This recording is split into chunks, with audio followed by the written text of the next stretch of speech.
Salut! Aujourd'hui, on va parler des niveaux de langue. Quand tu t'exprimes, tu ne parles pas toujours de la même façon. Tu ne parles pas pareil avec tes amis, tes profs ou à l'écrit dans un devoir. Cette manière de s'adapter à la situation, on appelle ça les niveaux de langue. Il y en a trois principaux. Le niveau familier, c'est la langue de tous les jours, celle qu'on utilise souvent avec les amis ou la famille. On utilise des mots simples, parfois raccourcis. Les phrases peuvent être incomplètes et on oublie parfois la négation. Exemple, j'ai pas où il est ce truc. Ensuite, le niveau courant, c'est la langue qu'on utilise en général, quand on parle clairement et correctement sans être trop soutenu. C'est celle que tu utilises avec un professeur ou à l'écrit à l'école. Exemple, je ne sais pas où il est, cet objet. Pour finir, le niveau soutenu, c'est une langue très soignée, qu'on trouve souvent dans la littérature ou les discours importants. On utilise des mots précis, parfois rares, des phrases longues, bien construites, avec des négations complètes. Exemple, je suis dans l'incapacité de localiser cet objet.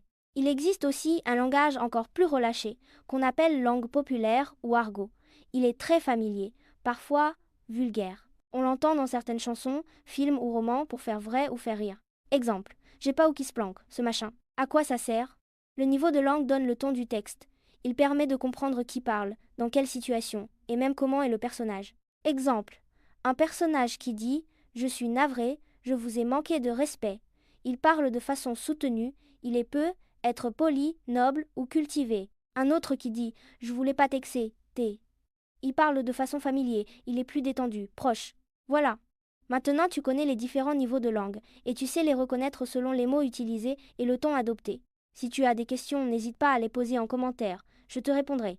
Et abonne-toi pour ne rien rater des prochaines notions qu'on va découvrir ensemble.